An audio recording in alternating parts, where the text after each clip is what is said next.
Where is he? Where you at? Yo, fool.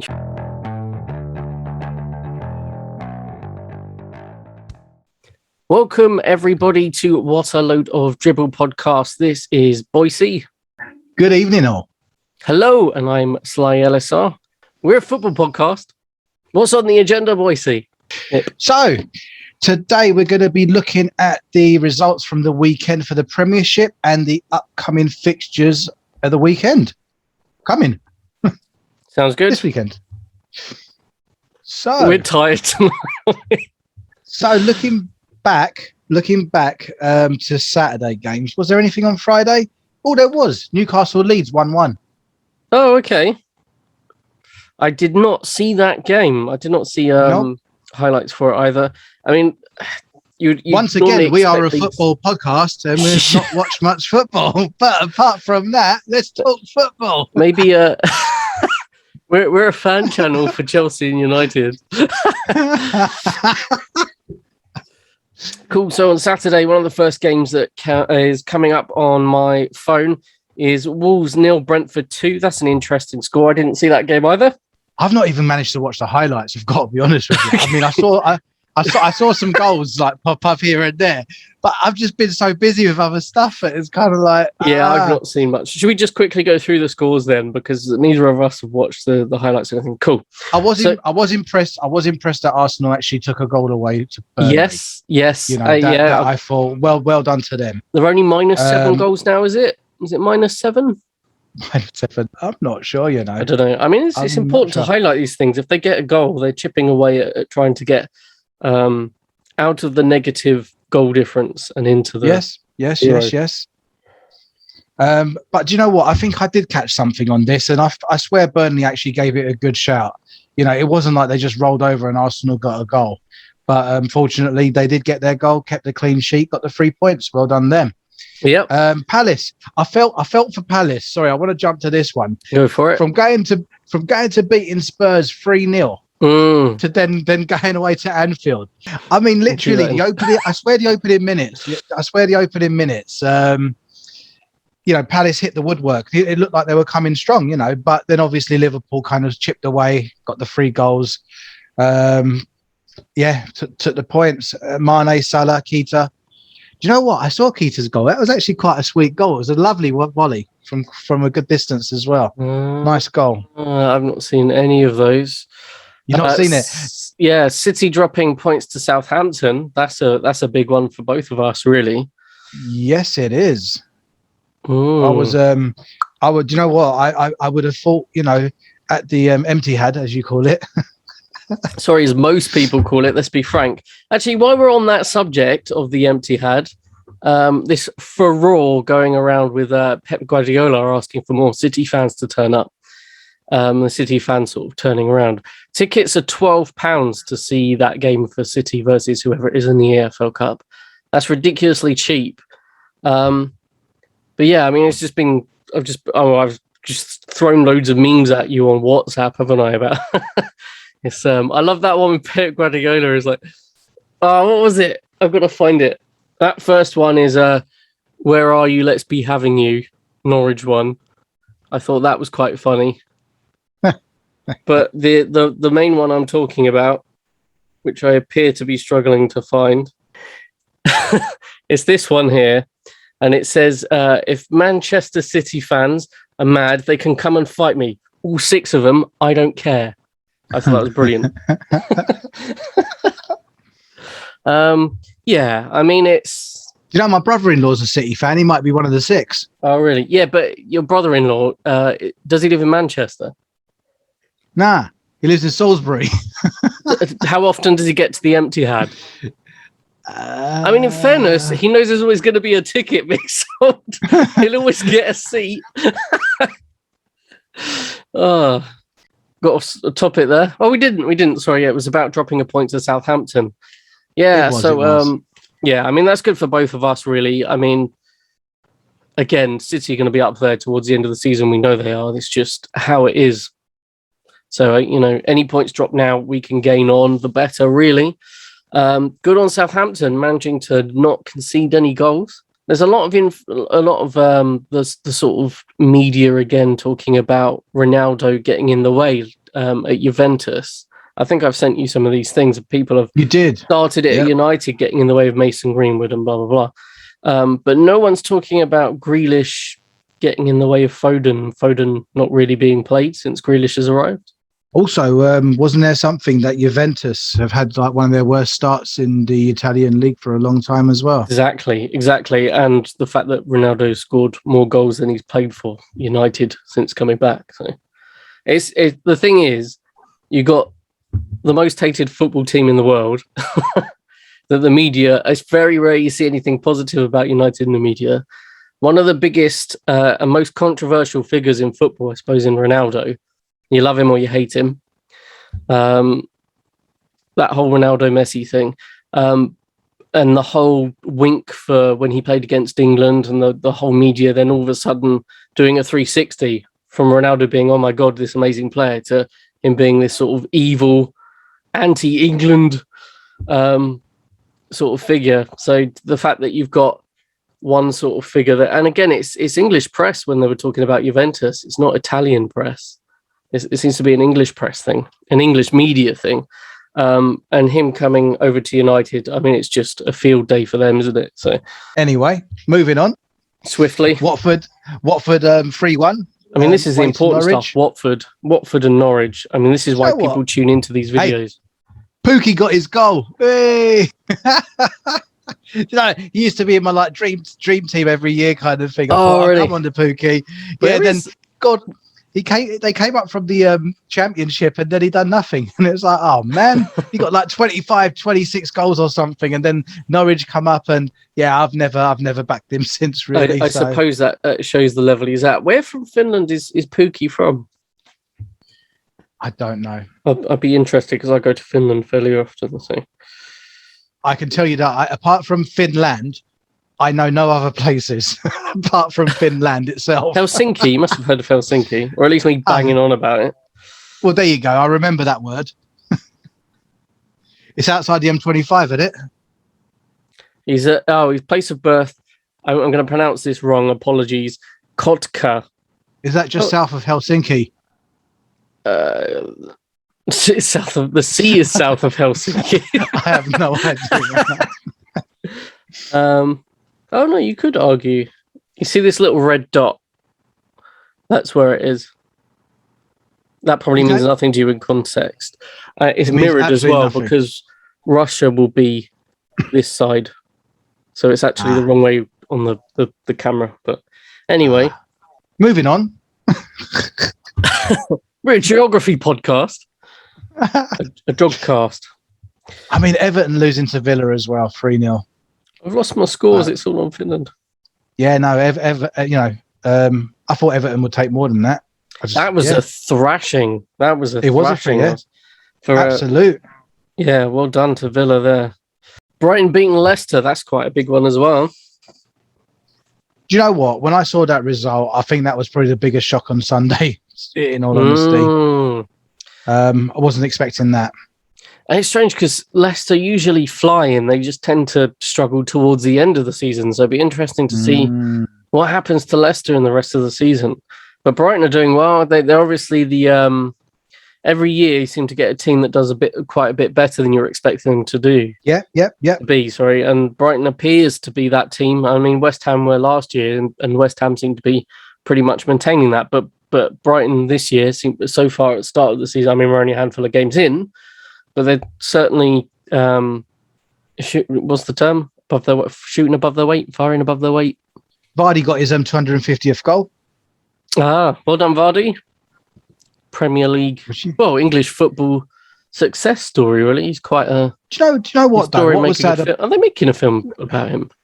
No, but what was sad about him is when he got took to the World Cup and I just felt like they barely used him. And I thought, you got this striker and he's not probably that known to everyone. You know, he's not somebody that they'd be thinking, we got to watch out for this person. And he could have just caused so much havoc up front, kind of like a Heskey in a different way. Yeah, definitely. I remember Heskey was that player that just up front just caused all sorts of hectic chaos and got the goal here and there. And I kind of felt like Vardy and they just never used him. And it's just a shame. And it's just a shame. He didn't have as good a season as Kane, but out of all the other forward players that England had, he had done the best next to Kane as well. But there you go, Southgate for you. I think he makes tons of really bad decisions, but we won't get into that. Talking about Kane, let's go to the Chelsea game. Yes. Kane now, unable. I believe my prediction on this game was 2-1. I thought it was going to be a close game potentially. You know, I thought Tottenham might actually get a game, especially Son being back and everything. 2-1 to Spurs. 3-0. 3-0. Yeah, right. 3-0. I mean, I watched the first half. And that was probably Spurs' strongest half. I fell asleep. I think they came out a little bit, kind of on the front foot. They wanted an early goal, didn't they? They clearly wanted to get a goal, close up, and then get ready to spring counter-attacks. That's what it felt like. The Son incident, was that before? That was the first half, right? Was that the first half? Son was through. Son was through on goal, and Alonso pretty much pulled. Yes, it was, because they were attacking that way. And for me, and I don't want to kind of. I don't want to go against Chelsea, but for me, it was clearly a penalty. I felt like Alonso pulled back Son enough for him, not to be to be impeded, and then obviously Kepka came in, got the ball. You know what I mean? La-di-da-di-da. But for me, that could have changed the game. Anyway, it wasn't given. It was a good save. It was a good stop. And then second half happened, and Chelsea, bulldozed ahead. I mean, it was Pinball Wizard. It was Pinball Wizard in their area, and it was just like, damn, man. Chelsea were just like, they were just attacking. It was lovely. It was an onslaught. I think you're right. I think it's those big incidences in matches that turn the tables. And there's one thing that Tuchel's such a good manager. I think he's fantastic. I mean, what he said to the press, he's very good with the press as well. I mean, again, I wouldn't believe half the stuff managers say to the press, but you get from him that he just wants to go out there and win everything. Yeah. And the fact that they came out, that Chelsea are a higher quality than Spurs. Spurs did really well in the first half. It did feel like Chelsea were trying to contain them, let them do their thing so they could overpower them later on. I think because I watched it with my dad. That's what I mentioned. I didn't see the second half though. One thing I did notice that is interesting is Lukaku didn't score, and there is this thing, or appears to, again, I kind of feel like it's again the media thing that might be holding it over his head about Lukaku not scoring in big games, against big teams. In big games, and I didn't necessarily really believe that to begin with. I think if you're smacking in 30 odd goals a season, as long as you're getting those 30 odd goals, you're going to be up there. Your team's going to be doing well. The reason why you don't score in big games is probably because you're being marked. And what happened in this game? Lukaku's being marked and other players got goals. So basically what we're saying is we got 2 goals from defenders and 1 goal from midfield. Yeah, a defensive midfielder as well, wasn't it? Strangely enough. Right. So, and I said this at the beginning of the season, and Lukaku's one of those types of players that is going to take 2-3 players away. And, Chelsea have become that team again where we're going to get goals from everywhere. It's not just going to be Lukaku. You know what? Even Werner, although he never scored, he was so lively and caused so much problem. And that's the beauty of it. Everyone seemed really up for it. There didn't seem to be any issues within the team. Everyone was just kind of, that's why when I say these pinball incidents, it was just like, it went manic. It was like wicked, man. And even Kante's goal was a ricochet, but I mean, I think it was still going kind of like left. Whether it got saved or not is another story. But it looked like it was going sort of left corner type territory, but took a ricochet, went the other way, bit of luck, hit the post, in it went. Happy days. I mean, when Kante came on as well, wow. He's just a special player. And again, when you've already, how we were coping without him, and suddenly he steps back into the team again, is just absolutely amazing.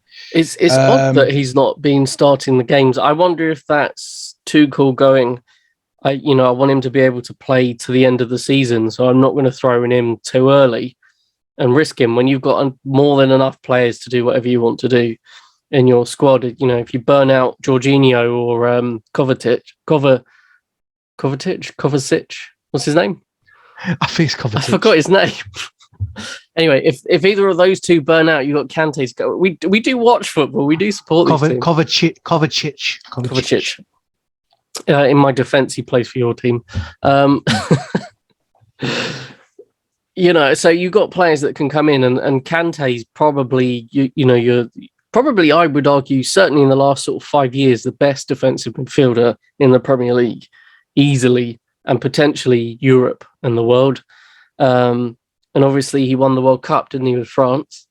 So, I mean, he's that good a player. So, it wouldn't surprise me if he's holding back so he doesn't get injured. Was Kante injured towards the end of the season or recently? Yeah, I think that's why he was away. Right. So, I'm pretty sure he was carrying an injury. Yeah, I actually wasn't sure he was back for this game either. But when I heard he was on the bench and he came on, it's like, way. Yeah. So now going to looking at Spurs. Now, this is the reason why I spoke so poorly about Kane previously. He's just that player that, I mean, that's 2 games now. He ain't turned up. He didn't turn up for Palace, and he hasn't turned up against Chelsea either. And that's my issue with him. Yeah, he seems to have this phenomenal scoring record, but yet, it's been like a couple of games now. He just hasn't turned up. Yeah, and that's my issue with him. It always has been. Yeah, and that's why I think I've never rated him. And then I look at his stats, and it's like, freaking hell, man, how's he scored so much? And it's like, wow. Yeah, I mean, it's. I wonder if it's a mixture of. I mean, this happened to. It's happened to a few players, I think, where they thought they were leaving and they didn't leave the season they were going to leave, and they end up at the club, and it's a bit underwhelming. It's almost the reverse for Kane because he's not left. He's been a bit underwhelming, and he's the change of style as well. Because I know that people like to joke that Mourinho is really defensive. His way of playing is to give the other team the ball and let them make mistakes. But you don't win the things that Mourinho won with just being he's not Steve Bruce. They lost 3-0. They need some defense. Steve Bruce. The thing is, it's like Kane scoring all those goals onto Mourinho. Kane evolved to a more complete forwards. The way that he's been introduced late, and the team have been playing. He's had very fast. I know Son's recently got injured and he's coming back. But when it first started in the season, Nuno had Moura, Son, and Bergwijn, really fast strikers up front. So they're playing very similar to still slightly more aggressive and offensive than it was at Wolves. But he's always going to naturally fall back a bit because it's his first big club, isn't it? And obviously you're playing Chelsea, it's quite a massive threat. I think even if it was United versus Chelsea, you give Chelsea the ball, unless you're a hugely possession-based side. But yeah, I think there's a few things that are affecting that with Kane. I think probably he's just not driven the way he was, and he's he's lost it and he's trying to get it back. He's probably not quite getting the service because the gameplay's changed, so he's going to have to evolve his game a bit. Yeah, I mean, again, it feels like the top scorers this season will be Lukaku and Ronaldo. It's just, and then you'll have like Salah and Kane just behind him. I'm presuming, whether or not Kane goes in January or not, who knows? I mean, Salah's doing a good job of scoring every game as well. So, and Mane as well. They're both getting their goals. Yeah. They do have their goal scorers up front. Well, Salah was carrying them a lot against the lesser teams. Against the lesser teams. Yeah, I mean, it's an interesting game. Again, it shows Chelsea are switched on. They were after this. That they're really serious about winning it, or certainly Tuchel is. So I mean, possession-wise, it was like 53-47. It weren't that much difference, but shot-wise, we had 20. 10 on target. They had 8, 2 on target. So you can see where most of that possession is probably being spent in their side, or them defending it, or do you know what I mean? So, and something else. I read a little article. Neville has completely changed his stance now. Apparently, initially he was like City are the team. They're the bar to kind of like reach, and I think after this weekend, he's now kind of thinking, do you know what? I think I'm changing my stance on this, and Chelsea are really looking quite formidable. So he was kind of like more leaning towards City initially, and now he's kind of even saying Chelsea. And do you know what? It's good to be able to change your mind, isn't it? I think we live in a media culture where you get slammed. You're a hypocrite. It's like, hold on a minute. I can hold your hands up when you're wrong. Exactly.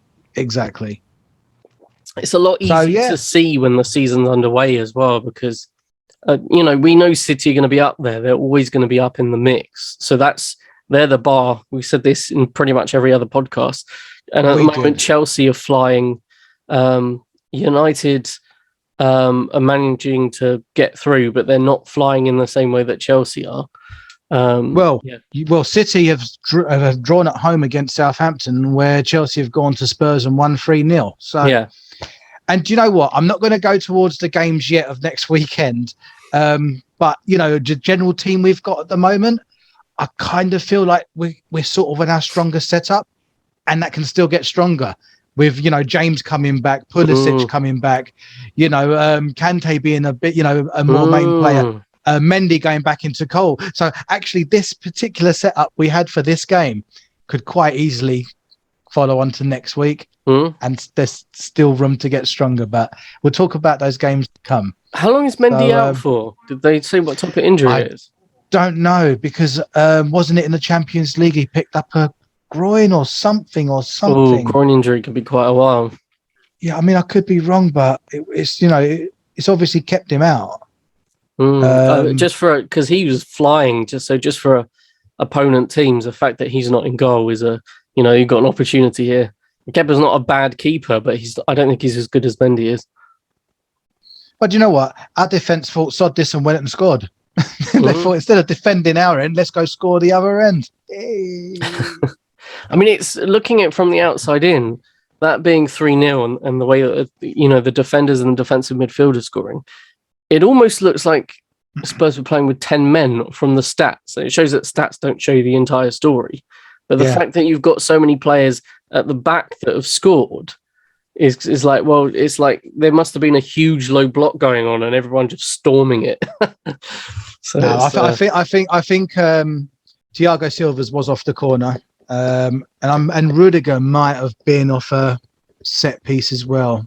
Right, so flying on set pieces as well. Possibly, yeah. Nice. Yeah, no. Happy days. Brilliant. 3-0. I thought a 2-1, but 3-0, even better. Definitely. And another clean sheet, even with Kepa in goal. It's important. It's very important. Those clean sheets towards the end of the season, that goal difference. Very important. Now, over to Ronaldo. Ronaldo FC. It's it's Bruno FC apparently, according to the press before that. A very good game. West Ham were a lot more attacking in the first half. I was expecting them to do what we said, be very tough defensively, and they were. United played really well, actually. We played a bit better than I thought we were going to. They scored first, and then, as always, when another team scores first away from home, we came back with a Ronaldo goal. Again, it was consistent. It was played well. We'll come to. I mean, we were talking about refereeing before we started this match. I'll come back to the refereeing. Can I ask you something? Can I just ask something? Go for it. Against the young boys, who was your defender that got sent off? Wan-Bissaka. Oh, that's gonna late tackle for a late tackle. Okay, I got a feeling this guy's going to be a liability. We'll talk about that in a bit anyway. We'll talk about that. It's interesting you say that because he's been the best. I would argue the best one-on-one defender in Europe over the last. Maybe too aggressive. Maybe too aggressive. He's not really an aggressive player. I think what's happened is he's not very match sharp at the moment. He's not played enough games. And I think he took someone down in the penalty area, and I did. Sorry, he did. You've got a point there. We'll come back to the fouls and stuff. He's someone that he's got an eagle eye and will take the ball almost 9 times out of 10. And before we started this podcast, probably about a year and a half ago, I mentioned I don't mind him getting a red card once in a blue moon if he makes those world-class tackles. He's always got Sterling in his pocket. He's had, when we played PSG, he was one of our best players. So, he is that good defensively.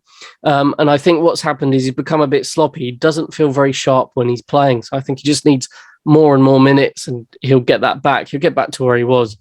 But you're right. He did make a really poor tackle and get sent off against Young Boys. A late tackle. And then the Wankdorfin. Yeah. And then he pulled someone over in the West Ham game. But it's tit for tat, really, because, there was quite a lot of fouls that seemed to be going on in that match that just weren't given. Was there a ref? was there a ref? There was, but he kept being overturned because he kept making bad decisions. So Lingard came on, got the second goal. Really good substitutions late on, completely changed it and got the goals back with Matic and Lingard coming on. Bruno coming off. Matic passed the ball through to Lingard. Lingard makes a sharp turn away from goal and then just smacks it into the corner. Very Lingard goal. Nice goal. So the camera pan onto the West Ham fans. They look so disjointed at that moment. And then up the other end for a penalty. Clear handball, which the ref didn't give. The ref gave a corner.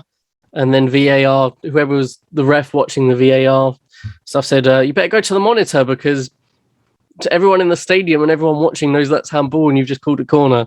So obviously he called a penalty. There's a little grin from Moyes as he brings Mark Nobley on to take. Was it sure that it was sure?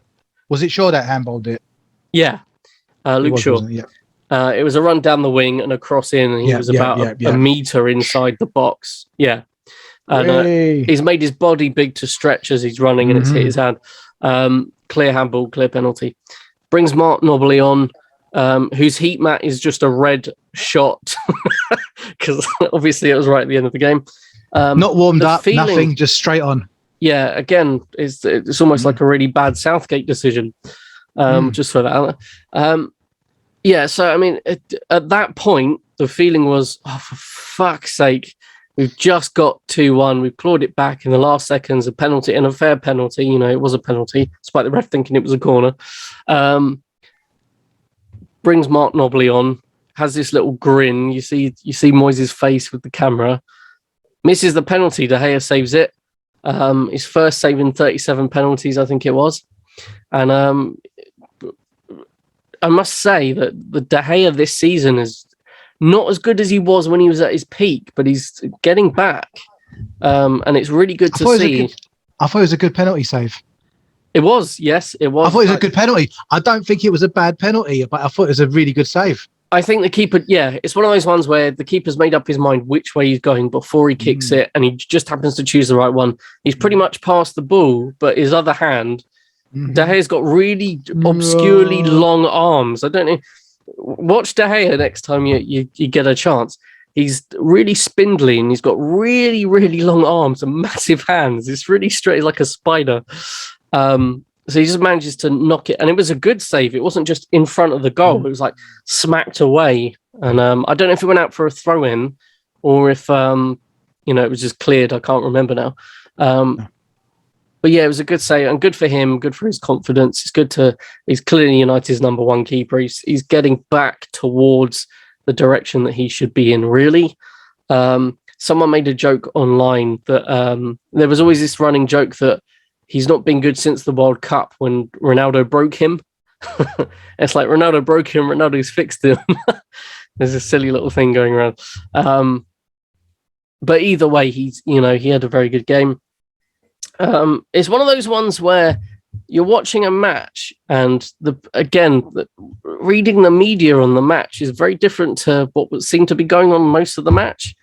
West Ham played really well. I was expecting them to be really defensive and low blocky, and they were tight in that regard, but they were coming at us. They caught us off guard a few times.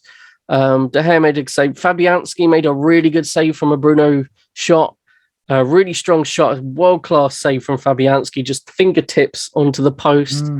And if Fabianski, I think he had the worst stats for a keeper in the league, so I think it's just boosted his stats up a bit. Overall, I'm happy with that result because, I mean, to go from, oh my God, they've got a penalty, we're going to drop 2 points, to, oh, we saved the penalty, we got 3 points. It's a big one, really. And I'm looking forward to, I'm actually going up to Old Trafford. Well, by the time this comes out, I'd have gone to Old Trafford to watch United play West Ham in the Cup. So I'm looking forward to that game. But yeah, overall, a good win. So I'm happy with that. It is an informed West Ham. So that was certainly good points for you guys. He's got them attacking well as well. It's not just defensively solid, which they are, but he's got them attacking fairly well. I would have loved that penalty to go in, though. Do you know who would have scored that for them? Jesse Lingard. But he scored against them because they didn't want to pay 25 million for a player of his quality. It's like, really? United would have sold him if you offered 25, 30 million for him. And Ronaldo gets another goal. Ronaldo was only 24 million. Yeah, I mean... He actually scored his own rebound. He scored his own rebound. Proper poacher goal. VAR worked well with him as well, though. They were going to call it offside. And the VAR really worked well to kind of show that he was actually still on. It did. I mean, I said it before, he's pretty much good for a goal a game, almost. It's almost like you're starting 1-0 each game so far. And realistically, that doesn't make sense. But do you know what I mean by the sense that he's on the pitch and he scored more goals in the games that he's played? So quite likely the odds are he's going to get a goal. Yeah. So that's quite a nice feeling. And up the critics who were still up against him. I mean, we mentioned before we started the podcast about the whole media against Ronaldo's sort of thing at Juventus. And we might have mentioned it during the podcast. I won't go over it again. But I mean, there's a lot of bad media around it, which again would raise the question of, so if Ronaldo finishes as top scorer in the league and Lukaku doesn't, are the media going to slate Lukaku? Because so far, they just seem to turn on people, and it's like, Lukaku's going to be good. He's going to be getting tons of goals. But if that happens to be the case, and they've been slagging off the top scorer all season, you kind of have to turn around and... one thing they do say about Ronaldo is that they don't believe he's like the squad player. They believe he'll be that hole in defence. He'll be that person not getting back to defend when the rest of the team are behind the ball. And I believe like Lukaku, I believe would be that player. Ronaldo, I don't know. I don't know what.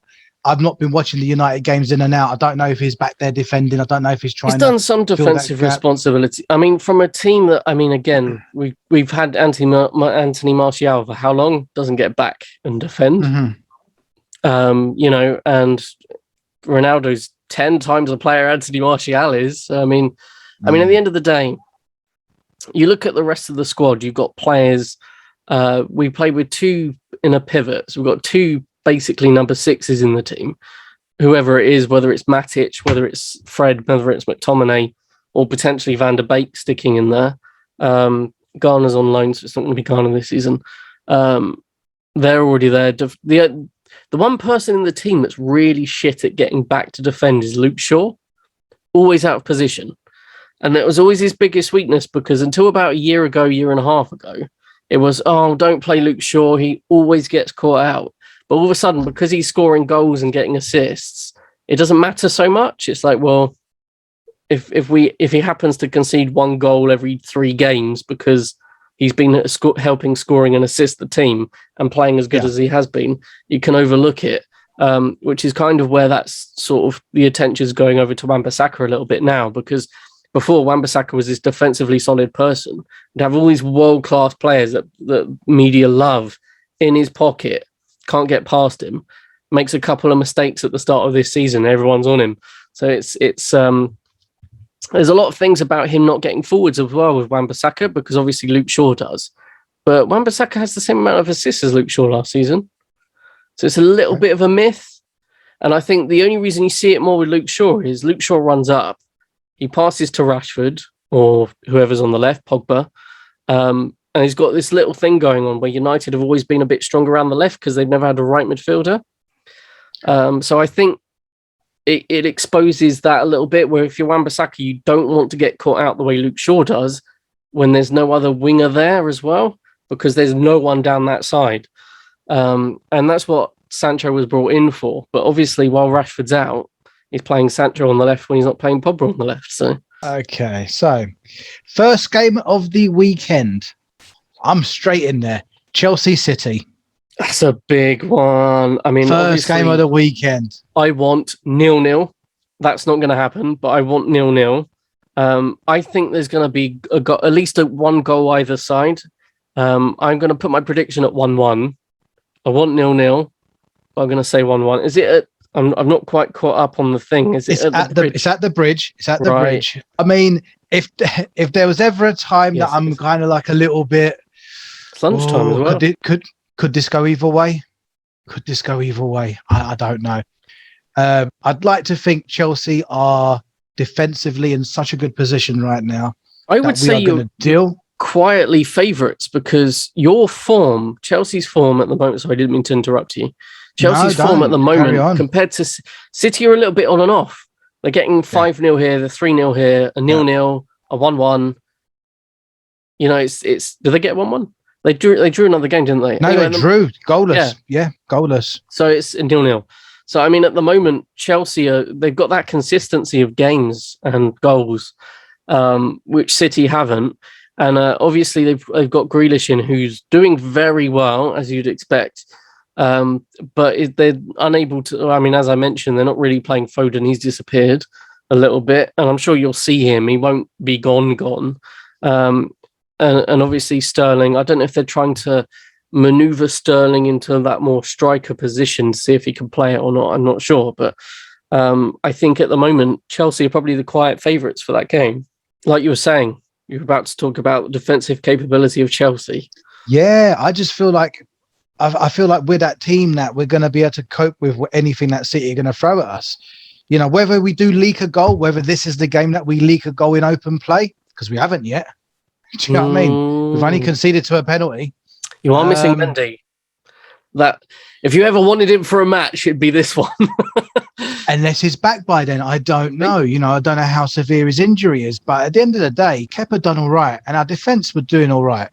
I think our midfielders are doing their jobs. Our wing backs are doing their jobs. You know, our back three just in front are doing their jobs.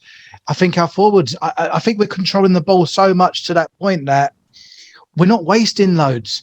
It was like the other year, it was so frustrating when Chelsea just gave the ball away, and City with this team, that even when they lost the ball, they seemed to still have the ball. And it's like, for fuck's sake, man. Do you know what I mean? It's like no matter what they do, they just seem to still have the ball. And it's like, And I think this time Chelsea have become that team where we're keeping the ball, and even if we lose it, the next person's moving on to it, and the movement is good. The vision is good. It's just, I don't know, the energy is there. It's a good time to be a Chelsea fan, I have to say. Yeah, you've got two possession-based football teams there. So it's either going to be a really good match, or both managers we don't want to drop points. Cancelled out, completely cancelled out. But they do, because I mean, these are the top two. I mean, these are the two teams that people think are most likely to win the league, and I think that's correct. Whenever big teams come up, or huge rivals that are in really big places, it happens with United, Liverpool, it can be underwhelming because both sides don't want to lose points to the person that might win it. So it'd be interesting to see who gets the earliest goal, if there's any. I mean, whether this is going to be a game where one goal is going to separate it, or is it going to be that one team are going to fly away with it? Because it really is that you don't want to lose any points in this game.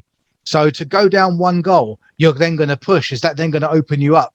So it's almost like who gets that first goal could determine this game. It really could. I'm going to go with Chelsea either way. I'm still going to go with Chelsea. What do you think what's your score prediction? 3-1. I say 3-1 every week, every game. We're allowed to dream. It's football. It's romantic. Do you know what? I'm a bit worried that this is where. So if Chelsea get a 1-0 grind, like they get a goal and they see the match out very professionally, that is a huge worry, because if they can do that against City, they can do that against anyone in the league. Yes. And that's as nice as it is to see lots of goals happen. When you see a big club against another big club, they very defensively sound. They don't concede and they score. You're like, oh shit! You mean like a 10-man Chelsea grinding out a draw against Liverpool at Anfield? Yeah, I mean that's what you're talking about. That's a big one. I mean, it's a little bit of an anomaly when it's at the start of the season. Yeah. But that was a really, that's a really good result. But I mean, if they could do that, obviously when they've still got 11 men against City, that's more of a worry, because you've seen them out very professionally. You've made sure you've not conceded and you've got the win. And it's like, that's really worrying, because 3-1 is great, but we all know that City have loads of weaknesses and they're always exposed. So once in a blue moon, City get thrashed because their weaknesses are exposed. But to beat them 1-0 in a solid match where they just can't seem to break through, it's right, this is the real deal. This is a worry.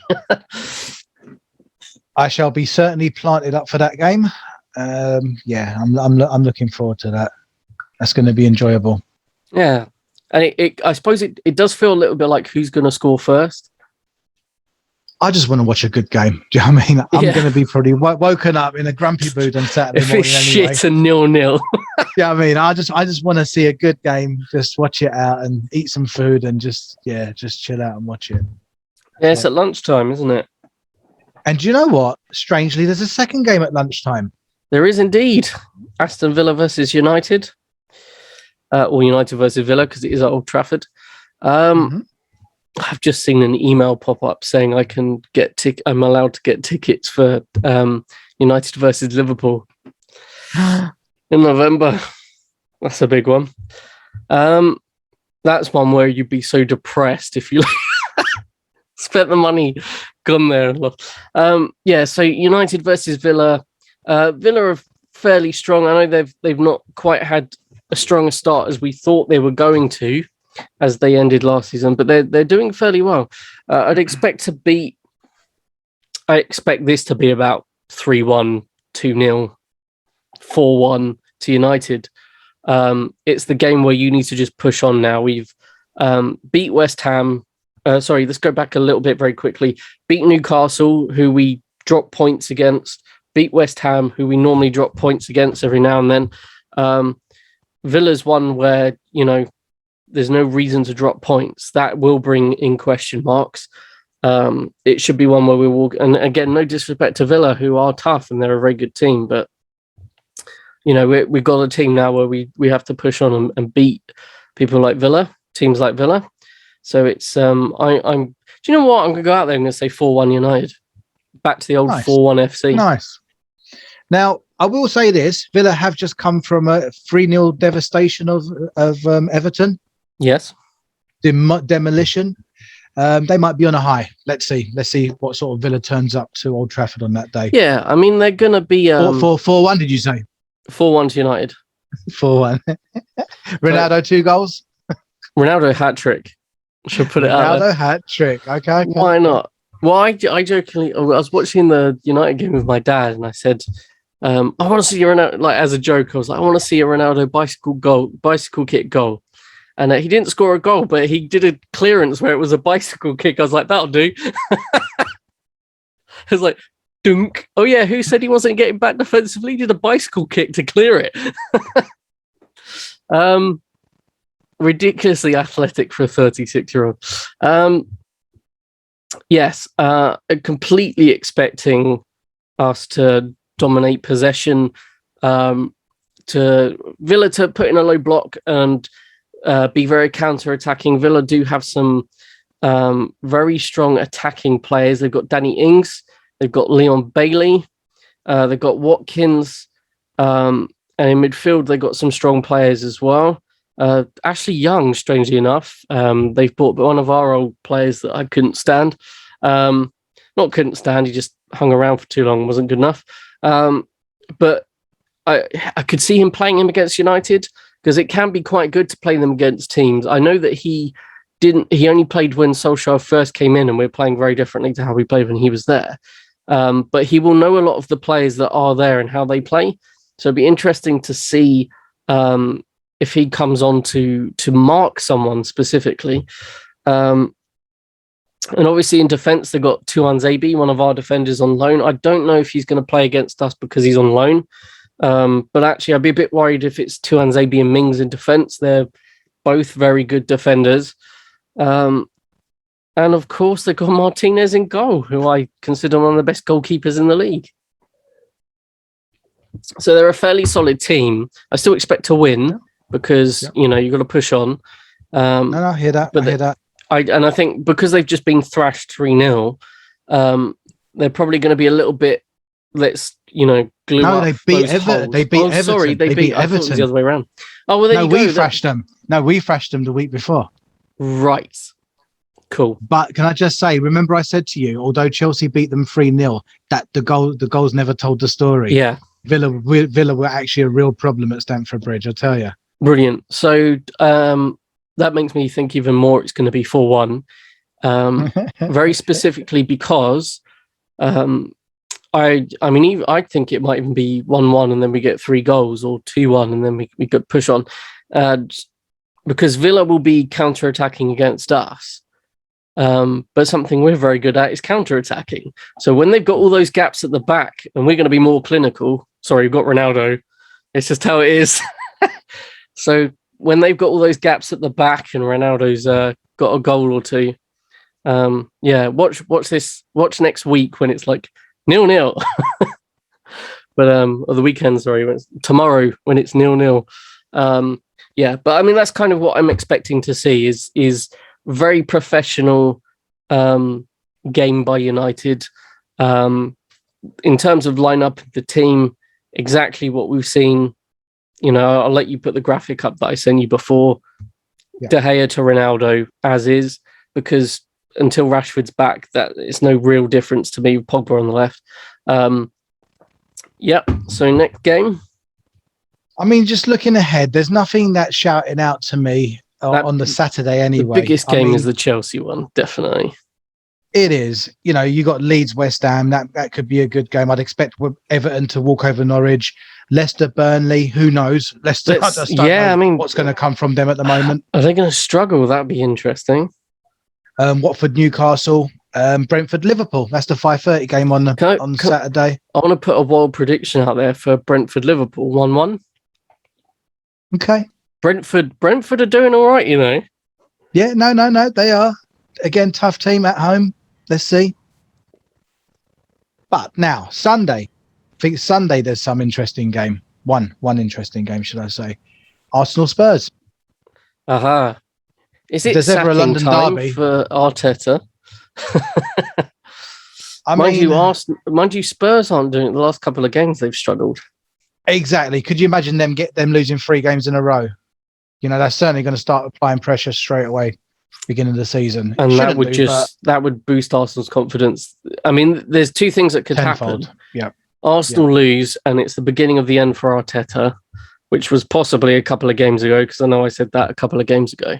And I thought this was going to be the defining match. If Tottenham beat Arsenal, I thought he was going to get sacked for this game. But it could turn around. If Arsenal beat Tottenham, they could use that as a step forwards to, let's push on with our season now and stop losing all these silly games. If they win by 3 goals, they actually go above Tottenham.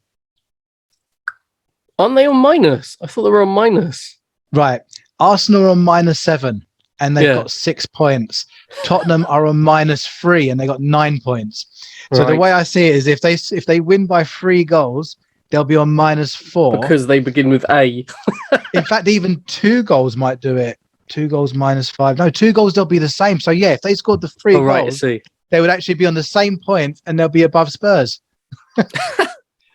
Interesting. Because they're on 13th. They could literally jump that high but let's see what else happens over there. It's a strange one because a couple of weeks ago, this game, you were like, well, Spurs are walking all over Arsenal, but their form at the moment's not great. And it's at the Emirates, isn't it? It's not at It is. Tottenham Hotspur. Yeah. So it's, again, I think it's kind of in the favour of Spurs. Yeah. It's kind of leaning towards Spurs. Spurs are the better team. They have been for a while out of the 2 of them. But if Arsenal are finding form, who scored for Arsenal in their win the other day? I wonder if it's the man with no legs. Hang on a second. Where are we? Was it Saturday? Yes. Against Norwich. It was. It's the man with no legs. Aubameyang. Aubameyang. Yeah. So I mean, assisted by Pepe. Is it? Oh, okay. And Pepe seems to be playing well then. So it's. I'm making a presumption on one game that I didn't watch, not even the highlights. Yeah. I kind of feel like that's a 2-1 Spurs to me, but again, Arsenal had 30 shots in that game. 30 shots, and they only got 1 goal. 7 on target. 30 shots they had apparently. Wow, I'm sticking by my Spurs to win. Then, I mean, you can say what you want about Harry Kane and Spurs at the moment, but they can score. Arsenal seem to be really struggling to score. Yeah, for sure. Wow. Sorry, that's 30 shots and 1 goal. 30 shots. Out of that 30, 10 on target, and out of that 10, 1 goal. Oh, blimey, governor. Wow. So yeah, that's a Sunday game at 4:30. Apart from that, Southampton Wolves. I mean, God knows. And then you know what? I reckon. No, go on. Sorry. Both a little bit out of favour, aren't they? I mean, Wolves obviously under Nuno were doing really. I know they didn't have quite as good a season last season as they were before, but Wolves were always a decent team and a tough side. And Southampton, in fairly recent years, have been fairly tough. They've both fallen a little bit for grace, and that's a harder one to predict. I mean, Southampton are at home, so you would expect Southampton to be going in that as the more likely to win. But it's a harder one to call at this point, I think. But and then I think we got quite a good match on Monday night. Palace Brighton. I think that'd be quite a good game. Yeah, they're big rivals as well, aren't they? They are. So, I wouldn't mind getting little guy to bed and sort of like sitting down and hopefully watching that. What time is it on? 8 o'clock. That's decent. might have to do. I got a feeling that next one's going to be Monday night. So do you know what? The game may be here as we're talking. I might be giving some highlights. You never know. That's a good idea. That's a good idea. Yeah, I mean, Brighton are doing well at the moment, but Palace are at home, and what we saw from Edouard, if Zaha's fit and Edouard's playing, Palace have got goals in them. We know Brighton have as well. And Gallagher, but Palace are at home. And Gallagher. Palace, I think I still lean towards Palace slightly there, with the added firepower that they've got, and they're at home, and there's a rivalry. I mean, this is the thing, like with Arsenal and Spurs, is it's almost irrelevant that Spurs are better than Arsenal at the moment. When it comes to being a derby, it can go either way. I know this isn't technically a derby, but they're really big rivals, Palace and Brighton. So it could be a lot tougher than just, it feels like Palace should comfortably win that. But being rivals and Brighton are firing as well. Well, hopefully it'd be pretty cool to see lots of goals. It'd be nice to see like a 4-3 or a 4-2 or something like that. Yeah, you know what? Yeah. Especially for a Monday night, Monday blues, get home from work. Do you know what I mean? Chill out in the evening for a bit of football, 7-goal thriller. I wonder, are either of those teams playing in the Cup in the week? Because that might change what's happening entirely. Is there any EFL? No, it doesn't seem to be any EFL. It's this week. Gone. Yeah, it's this week. So they'll both be playing this week. Yeah, it's Champions League. Neither of them in the Champions League, that's for sure. It could be a very good game to watch. Probably very physical with lots of winding of players up. Can see that happening. Was it Zaha the other week? Got in that little. We were talking about it in the previous one of the previous podcasts. That he got into a little scuffle. Yeah, it was mostly posturing and sort of cuddling, but it's so I mean there is potential to wind him up. So it'd be quite interesting to see. Palace are out, but Brighton have got Swansea on Wednesday night. I think Palace got knocked out the last round. Really? So, I mean, I remember I was having a bit of a chinwag with a Palace supporter at the weekend. So, yeah, I think Palace got knocked out already. So, Palace will be going in that full strength then. So, Brighton, mind you, even Brighton might be, because I would have thought Premier League still bread and butter. And Brighton seem to be doing very well at the moment. Mind you, they might be going, do you know what? We're good enough to put a run together in the cup. But I'd expect them to rotate their squad for the cup. Yeah. Whereas Palace, 100% strongest team that they've got from whoever they got available. Yeah, so that's it. That's the upcoming games for the week. It is. There's some Champions League. There's some Champions League the week after, but we'll kind of touch on that then, really. But yeah, I think for me, the one game is 12:30 Saturday. That's it. Yeah, it's we'll try and watch some more football. Both of us, I think. But you know what? I think I watch more highlights than I think I've seen more than I've been sort of doing stuff with it in the background. So I've kind of caught bits and pieces, and in my head I feel like I've seen some, but also I thought I never. So I'm confused. I'm confused myself. I mean, to be fair, we know far more about the two teams we support than we do about these other teams, and it's nice to speculate and talk about them, but we just don't know enough about them to give them a large enough section. So sometimes it's not worth us watching highlights to say, yeah, it seemed all right and this, that, and the other. And it's like, well, do we really know what happened, or are we just... You know what? The other teams, it'll be more interesting once we start seeing who's racing for the top, who's racing for the Champions League, who's racing for the Europa, who's going to be relegated. Do you know what I mean? That I think is, as we get past Christmas and we're sort of like get probably midway through, you know, is Arteta getting sacked? Will he be sacked by then? Do you know what I mean? Has Conte or Mourinho or someone taken over by that point? God, will all six Man City supporters be at their next game? You know, that sort of thing. Look, Mourinho's done what? Man United, Chelsea, and Spurs. So why not Arsenal next? He won't go to Arsenal. I can't see him go to Arsenal. Not now. He's done every other London team, you know. But why would he go to Arsenal? They're not going to get the players in he needs. Arsenal's thing is about they want to try and build this whole. They're trying to rebuild themselves as a youth building up team. That's not how you win so much. And I mean, even at Spurs, when Mourinho first came in, they spent money. They didn't they weren't winning enough, and then they sacked him on the one game that he probably could have fucking won them a cup. That's beyond me. That's nuts. The only thing I can think, and okay, fair enough, they weren't playing well, but you can sack him after he's won you a cup. Like, you don't need to, you know, there's no, what's the term? There's no loyalty there. You know that you're going to sack him. Everyone knows he will be sacked, but let him do what you bought him there for, and that's to win a final. And he got you there. Could you imagine if it was something stupid where if he brought silverware, he'd get some silly bonus or something or another, and they sacked That's what I thought it is. That's what I think it was. That's one thing it could be, but then would you not want to win the silverware? It's far more important, because the other thing is, I don't get it.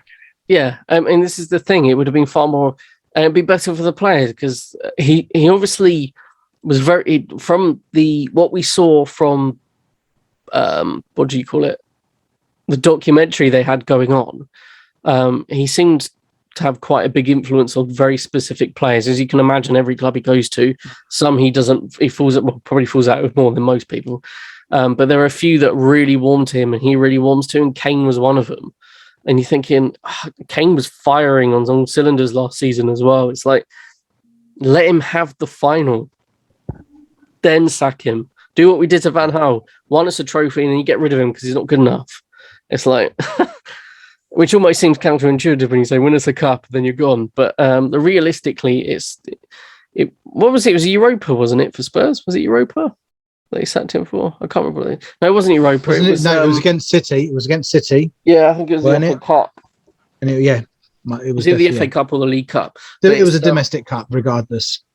Yeah, I just, when they did that at the time, it's like, well, you're not winning that final, are you? Because you just sat the one guy that can win it for you.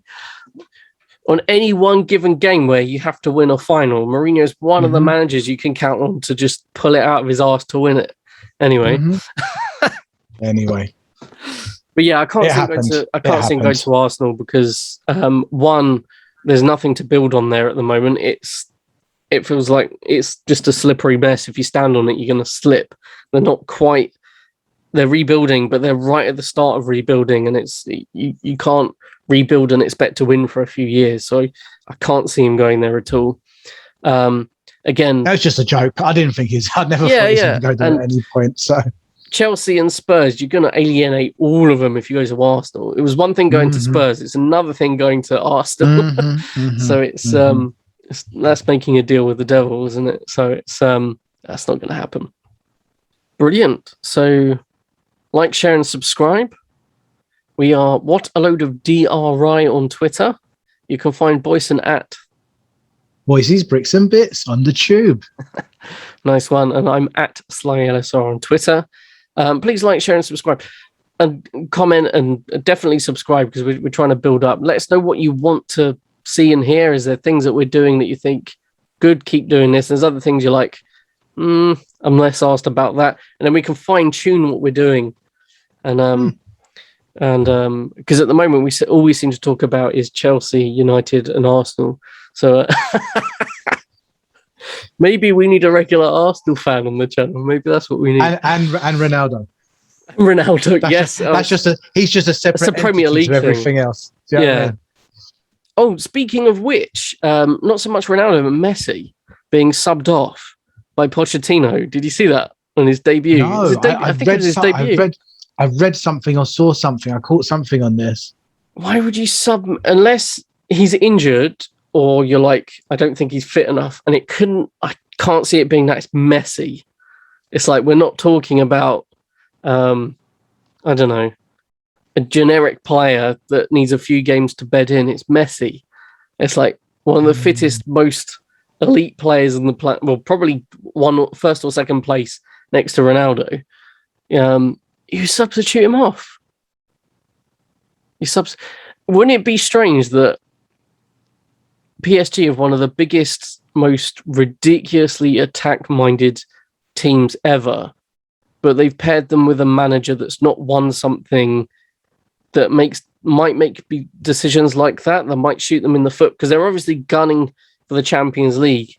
They didn't want to sell Mbappe and make loads of money back, because they clearly want to win the Champions League for the first time ever. And it's like, but you're pulling Messi off. I don't know. That doesn't make sense to me. No, it doesn't make sense. No. Like, we sub Ronaldo off, but he scored goals and then we're saving him. It's not like, because when they subbed Messi off, it was like 1-1, I think. So it's like, okay, you needed to. Do you know what? It's Messi. He's the manager. I'm sure he knows what he's doing. Yeah, I mean, it could be like asserting authority, because I mean, you've got so many big players, so many big names. No disrespect to Pochettino, but Messi's a huge name in football. Yes. It takes balls to sub him off if you don't have a decent reason. They gave him the dirtiest look. It's like, oh dear. I'm going to look into that. I'm going to have a little look into that after this. Yeah, I mean, and the board at PSG only want to win that Champions League. If a manager or a player is standing in the way of that, they will just be sidelined or fired, just because they need to win it this year. They won't have Mbappe next year. He wants to go, doesn't he? So it's. I think his contract runs out next in a few months as well. So I think he can just go for a free at the end of the season. So yeah, I mean, it's now or never for them, really, isn't it? For the Champions League, they're going completely all out, and they're losing a lot of money on the chance. I mean, make money if you win the Champions League. It's not going to happen. No, again, PSG and Man City always feel like they're never going to win it. But I just don't believe it's going to happen. It'd be hilarious, wouldn't it? They get Messi. They refuse to sell Mbappe for 136 million for whatever it was to make up money on the other players that they've just bought in. And they still don't win the Champions League. How strange would that be? But there you go. Anyway, we don't just watch football in England, but 99.9 recurring we do. So anyway, once again, like, share, and subscribe, people. Like, share, and subscribe. Ronaldo, please subscribe to us.